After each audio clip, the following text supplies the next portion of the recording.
Bueno, abramos mientras tanto nuestras Biblias en Efesios capítulo 4,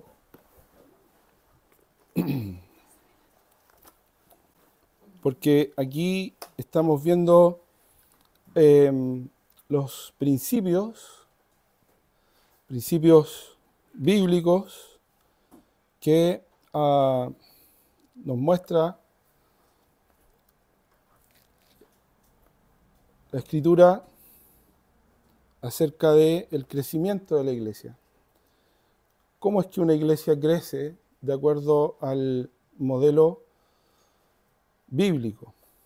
Y partimos de la premisa de que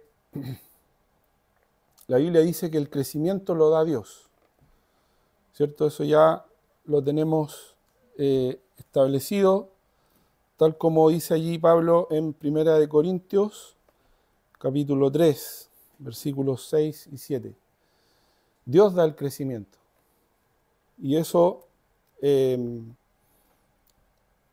transversal para todos, para todos los creyentes, tanto en el sentido particular, en cada uno de nosotros, ¿cierto? Como creyentes, como hijos de Dios, pero también en el sentido colectivo, es decir, como cuerpo, como iglesia. Entonces, si el crecimiento lo da Dios, Él también establece la manera, ¿cierto? La forma en que este crecimiento se produce.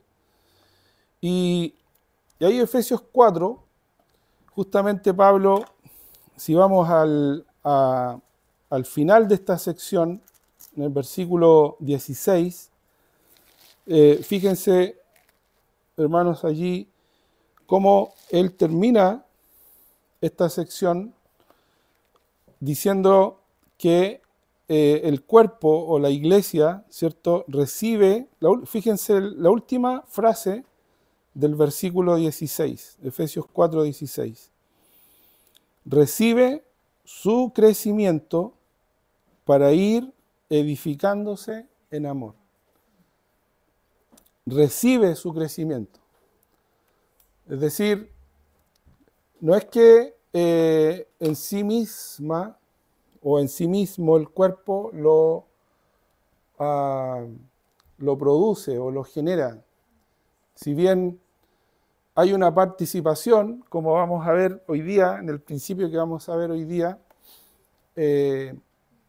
por supuesto que tenemos una participación importante en el proceso. Sin embargo, dice que el crecimiento otra vez lo recibe, ¿ya? Porque es Dios quien ha puesto este potencial de vida en su iglesia a través de Cristo para que su iglesia crezca y para que crezca en todo sentido, para que crezca espiritualmente, para que crezca también en el sentido de otras personas que van a llegar al conocimiento de Dios. Y eso habla del crecimiento cuantitativo, es decir, más personas se van a sumar a el cuerpo de Cristo. Entonces, comenzamos viendo, ya hemos visto dos principios a partir de este pasaje de Efesios capítulo 4. Vimos el principio de la unidad.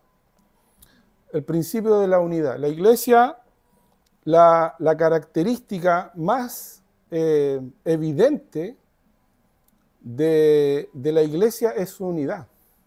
Por eso que si usted se fija, todas las figuras que se utilizan para ilustrar o para ejemplificar a la iglesia son figuras que destacan la unidad. Por ejemplo, el cuerpo es como la que más recordamos o la que más se usa, por así decirlo, ¿cierto?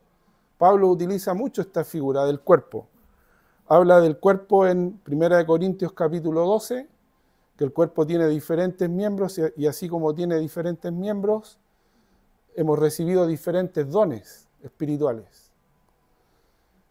Y aquí también habla del cuerpo, ¿verdad? Aquí en estos versículos, ¿cierto? De Efesios capítulo 4. Ahí en el versículo 16, ¿cierto? De quien todo el cuerpo, bien concertado y unido entre sí por todas las coyunturas que se ayudan mutuamente según la actividad propia de cada miembro, recibe su crecimiento para ir edificándose en amor. Entonces, el cuerpo, obviamente, funciona cuando está unido, cuando trabaja en unidad, en conexión. Pero también, por ejemplo, se usa la figura de una casa, de un edificio, ¿cierto? También se utiliza la figura de una casa, de un edificio. Allí, por ejemplo, en el capítulo 2, ahí mismo de Efesios, si damos vuelta una hoja, una página más atrás, en nuestras Biblias, dice el versículo 21, ¿ya? ¿Qué dice? 2:21. En quien todo el edificio bien coordinado va creciendo para ser un templo santo en el Señor. Entonces un edificio, una construcción, también es una unidad de elementos, ¿cierto? Usted puede tener, por ejemplo, en un patio, usted puede tener un montón de arena, como acá, puede tener unos ladrillos en otra parte, puede tener madera, puede tener todos los elementos que se necesitan para una casa, ¿verdad? Puede tener las planchas, puede tener los clavos, incluso puede tener hasta el maestro que hace su entrada, entre paréntesis. Bienvenido. Uno puede tener todo eso, pero si está ahí todo separado, cada cosa no es nada, es un montón de materiales, ¿cierto? Como cuando en los patios constructores uno va, está la madera, están las planchas, están los... Pero si usted junta todo eso, bien coordinado, por eso fíjense las palabras que usa, en quien todo el edificio bien coordinado. ¿Qué es eso? Coordinado. Eso está hablando de unidad, de algo que tiene sentido, no de algo que está así al lote, como decimos, en contraposición a lo que tiene sentido. Entonces esto también es unidad, bien coordinado. ¿Se da cuenta? La otra figura es la del matrimonio, aquí mismo en Efesios, capítulo 5.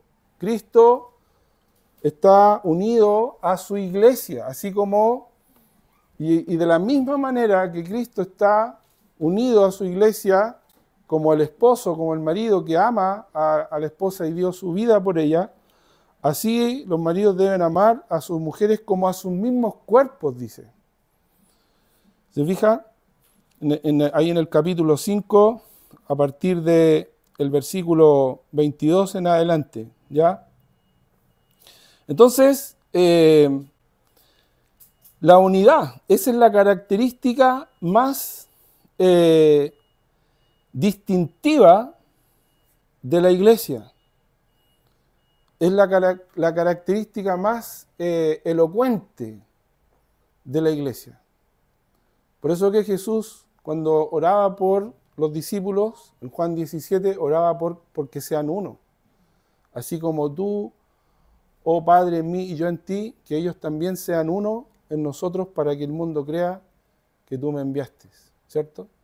Entonces ese es el principio de la unidad. La iglesia tiene que estar unida.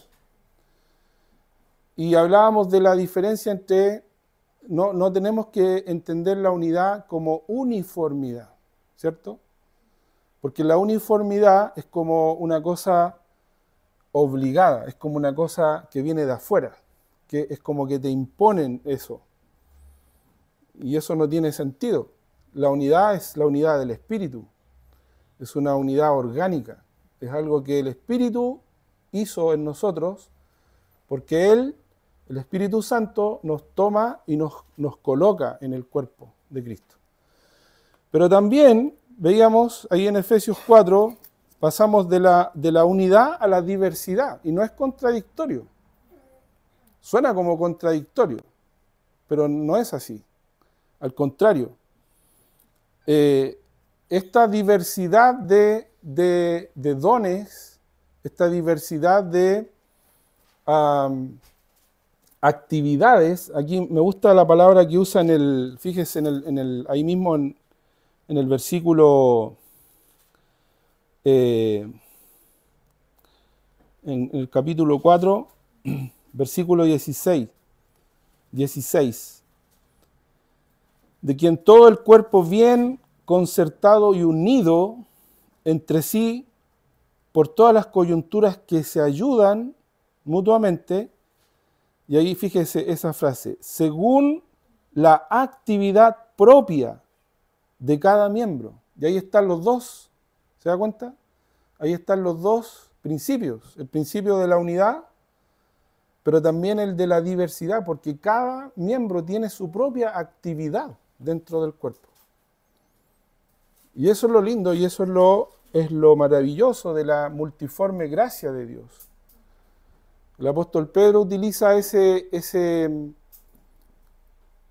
frase cuando habla de los dones, en 1 de Pedro 4:10, que cada uno, según el don que ha recibido, ministrelo a los otros, como buenos administradores de la multiforme gracia de Dios. Entonces,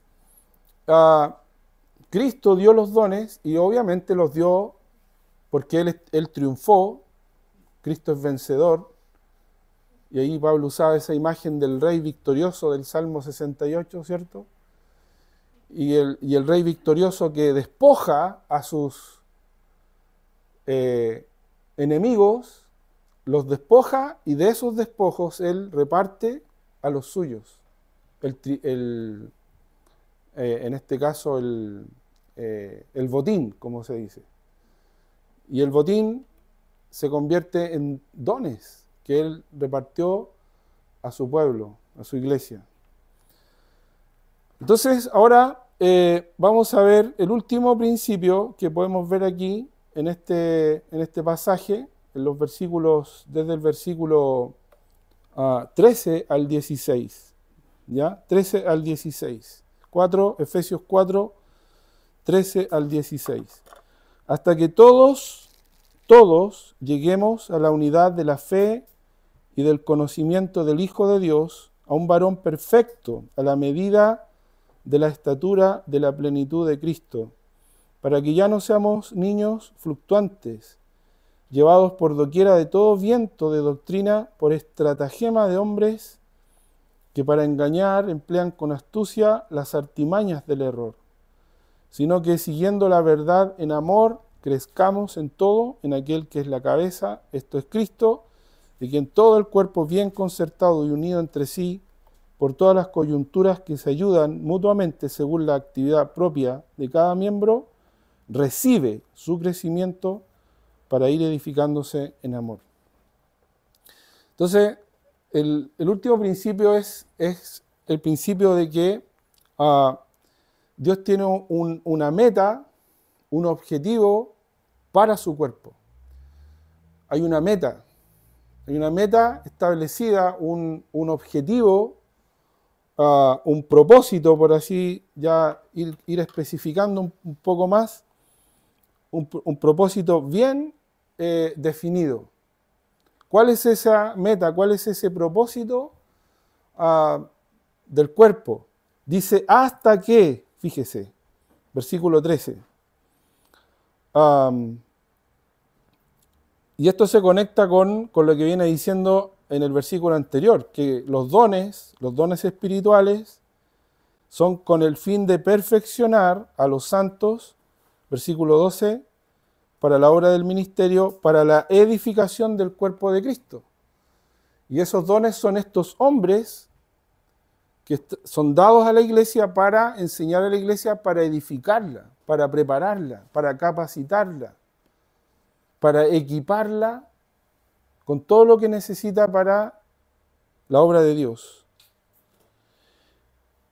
Pero esto tiene obviamente una meta, no es una cosa indefinida, así como ¿hasta dónde vamos a llegar con estos discipulados? ¿Hasta dónde vamos a llegar con estas predicaciones?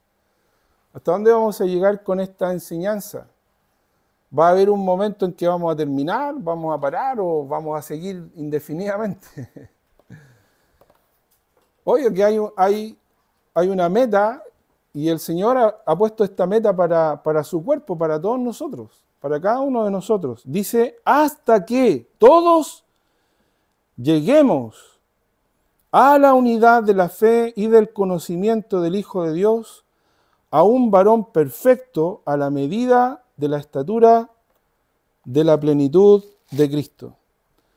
Hasta que todos lleguemos a, y ahí menciona tres maneras de llegar a esto. Dice, la unidad de la fe y del conocimiento del Hijo de Dios, a un varón perfecto a la medida de la estatura de la plenitud de Cristo.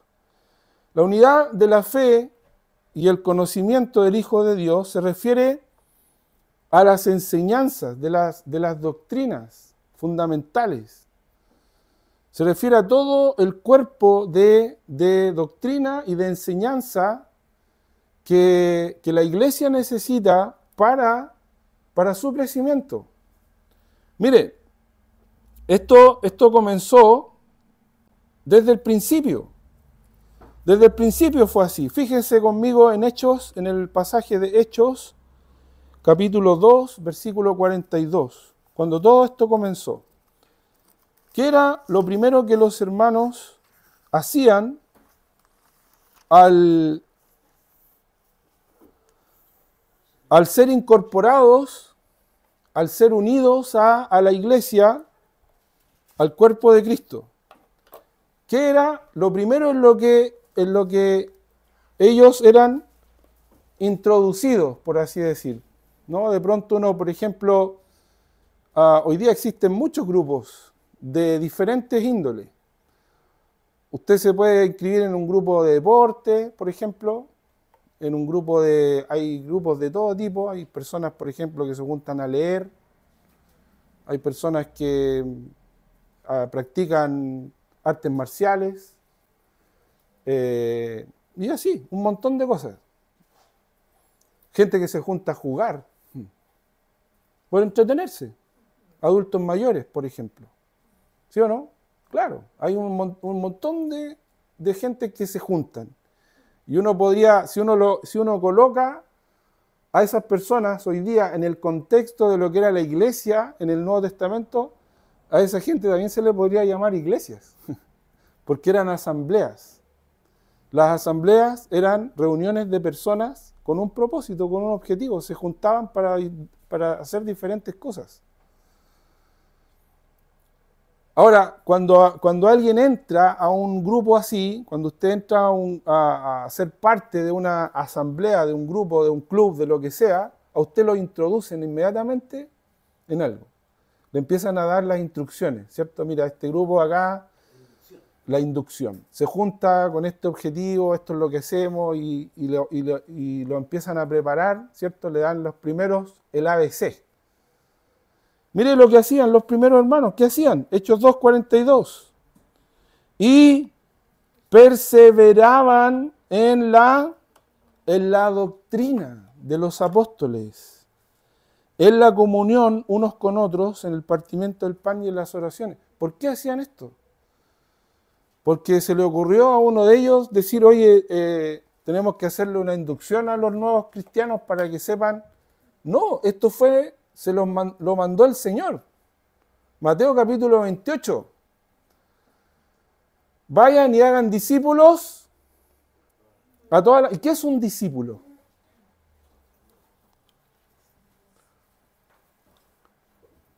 Hechos 11, 26. 26 parece que es, si no me equivoco, o 23. ¿Qué es un discípulo? Hechos 11, 26.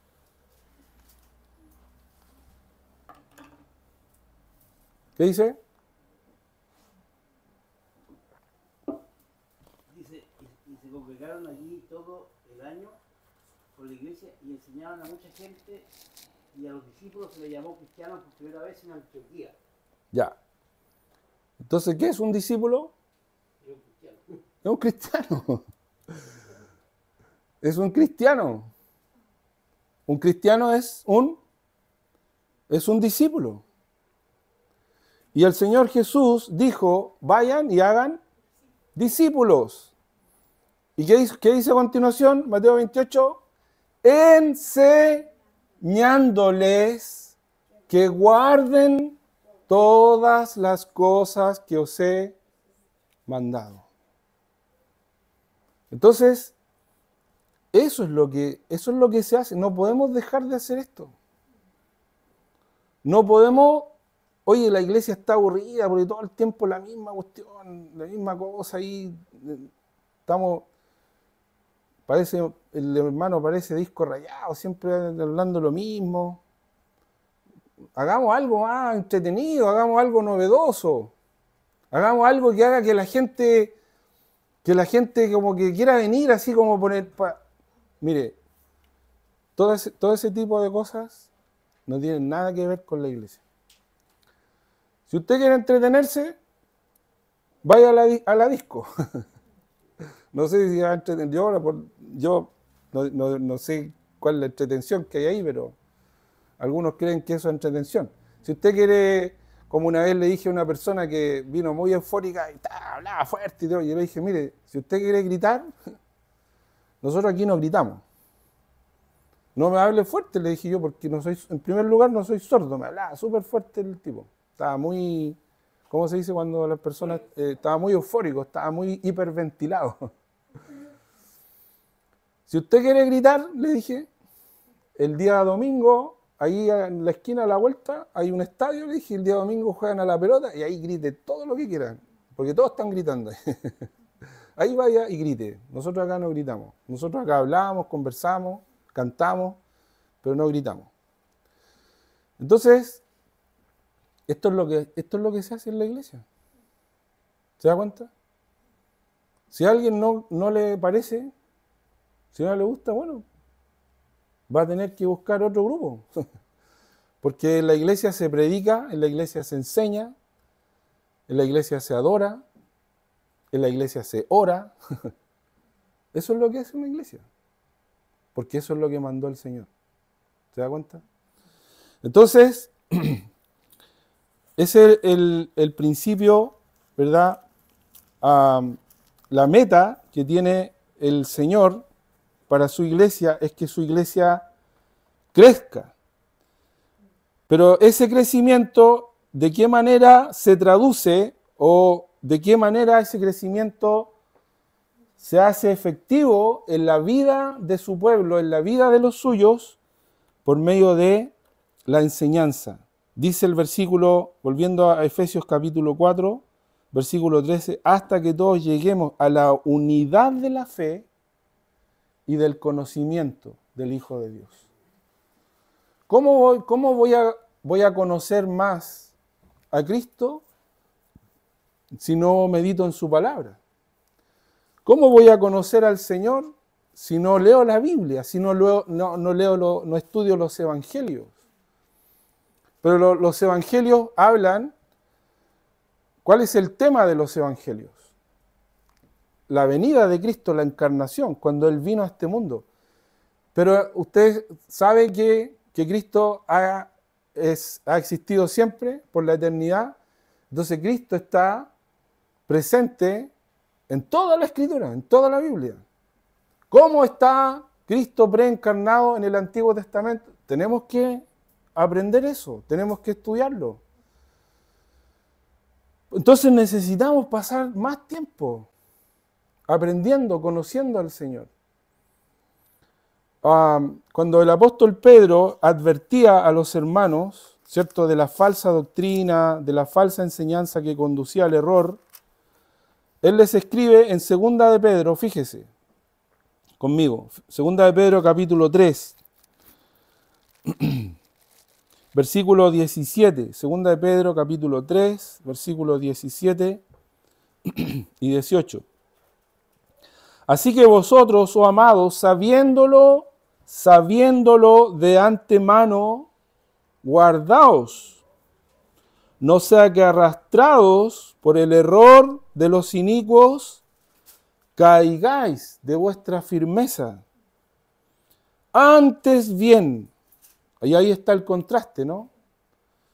Antes bien, creced, y esto es un mandato, no es una sugerencia. Creced en la gracia y el conocimiento de nuestro Señor y Salvador Jesucristo. A Él sea gloria ahora y hasta el día de la eternidad. Amén. Entonces lo único que dice aquí, tanto Pedro como Pablo y todos los apóstoles, lo que nos guarda del error de ser arrastrados por el error de los inicuos es que estemos firmes en el Señor. Pero estar firme en el Señor no tiene que ser una cosa así como decir, no, yo estoy firme en el Señor. No es una cosa de sentimientos ni de palabras solamente. Es una cosa de convicción, de conocer al Señor, de saber quién es Él, de saber por qué Él es Dios, de saber por qué Él es Cristo, por qué vino a este mundo como el ungido de Dios, el Salvador. De saber defender esa fe, como dice Judas, esa fe que ha sido una vez dada a los santos, combatiendo por la fe una vez dada a los santos. A eso se refiere cuando dice la unidad de la fe y del conocimiento del Hijo de Dios. Y luego añade, dice, a un varón perfecto, a la medida de la estatura de la plenitud de Cristo.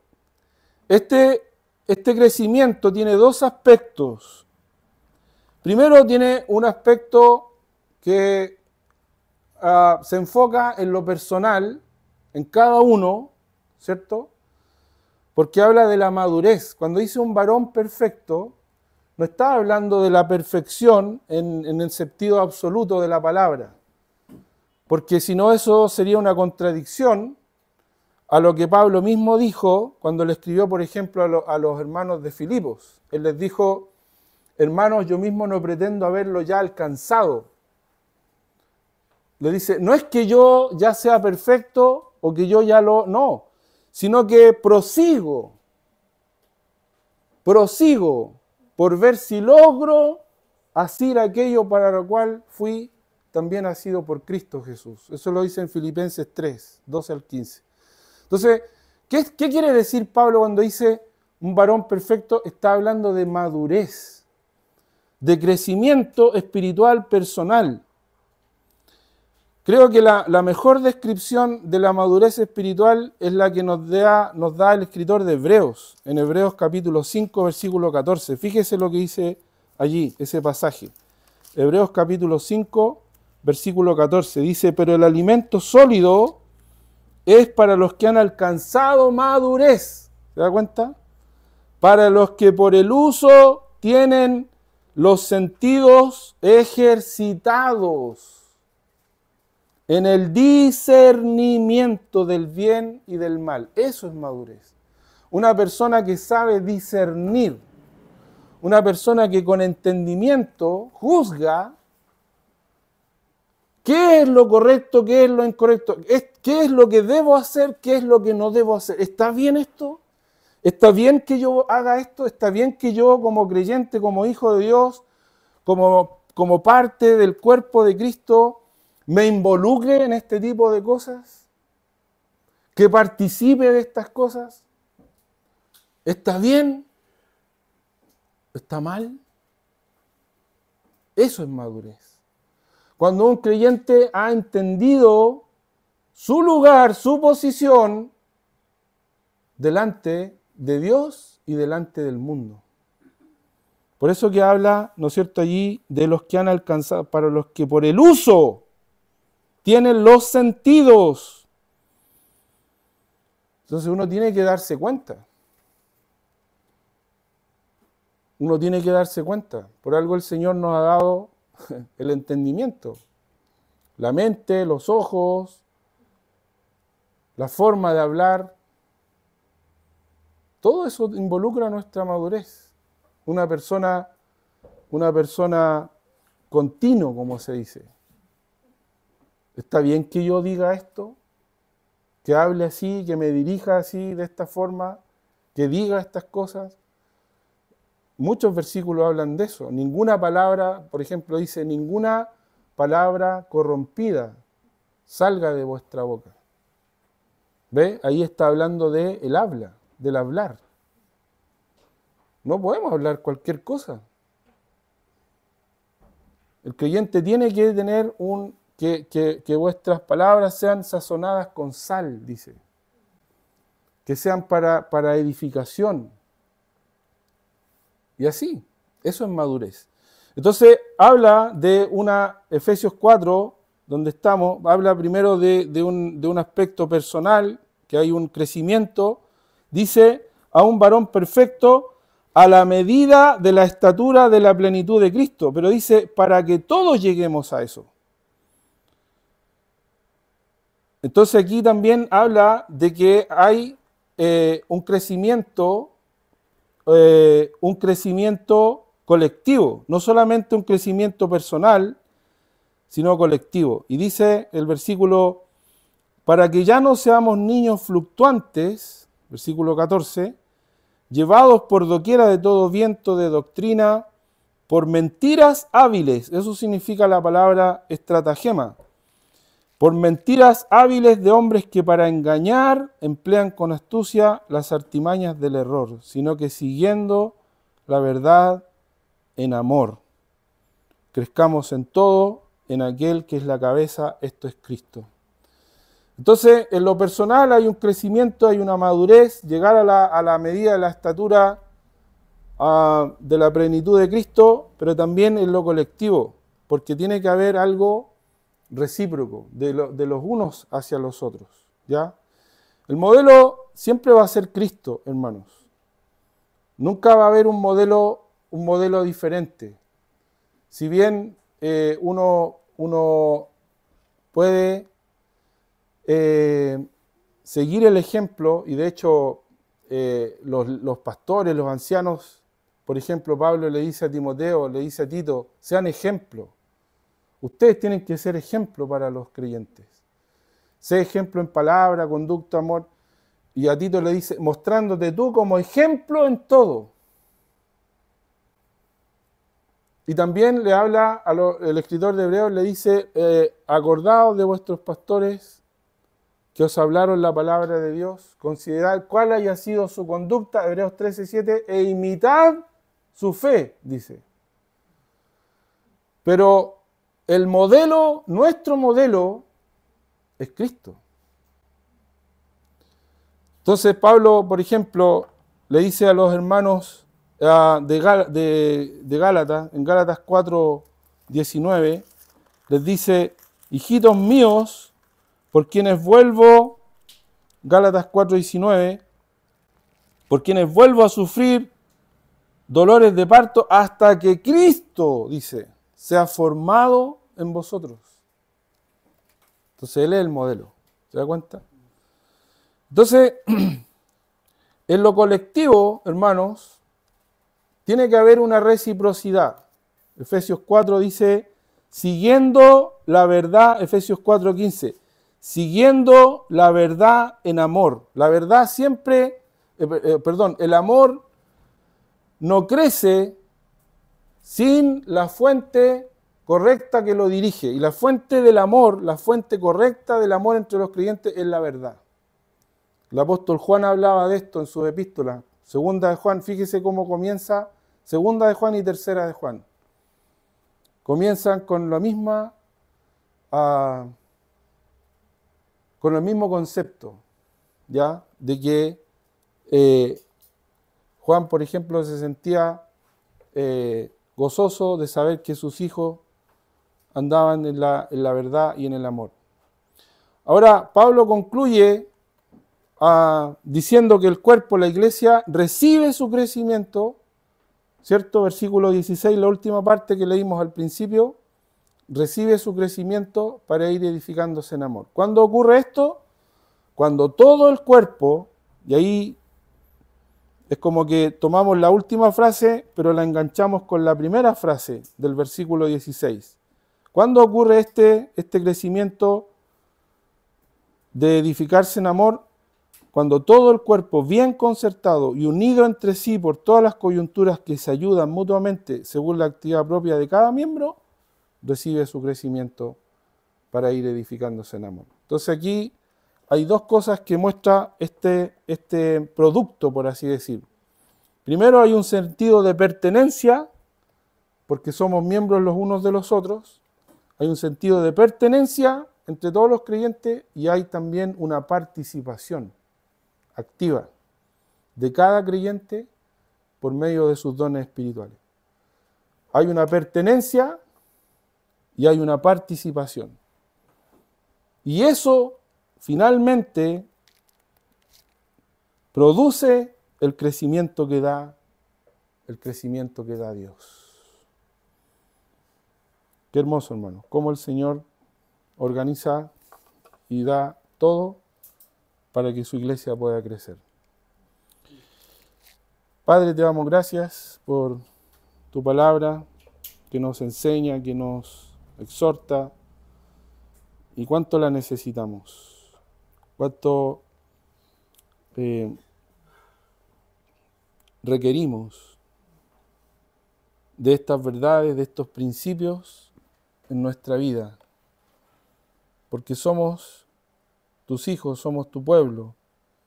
Tú quieres que tu iglesia crezca, tú quieres vernos crecer, madurar, nos has puesto el molde que necesitamos, el modelo que necesitamos en nuestra vida para nuestro crecimiento, que es Cristo mismo, la persona de Cristo formada en nuestra vida, como decía Pablo a los hermanos de Galacia, hasta que Cristo sea formado en vosotros. Y esa vida de Cristo en nosotros, como también en otro pasaje decía Pablo, ahora vive Cristo en mí.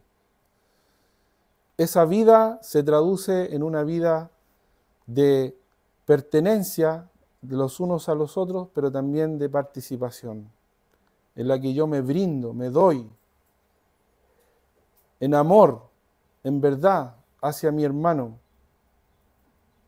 para que juntos podamos, unidos a Cristo, recibir este crecimiento para ir edificándonos en amor. Padre, queremos que esto sea una realidad en nuestra vida. No es fácil, porque el enemigo siempre va a estar trabajando arduamente para separarnos, para dividirnos, para que esta realidad y esta verdad tuya para nosotros no se haga efectiva en nosotros, para que esto nunca llegue a ser posible. Y el enemigo está arduamente trabajando para que este tipo de crecimiento no llegue a nuestra vida. Pero Señor, tú nos lo has dado por medio de tu Espíritu. Ayúdanos, Señor, amado, te pedimos, para que salgan, se quiten de nosotros todas aquellas cosas que están impidiendo que la verdad del amor y del servicio y de la santificación se produzcan en nuestra vida. Que todas esas cosas sean sacadas, quitadas, y que tú produzcas en nosotros tu verdad y tu amor, Señor. Te damos gracias por este tiempo en tu palabra. En el nombre de Jesús. Amén.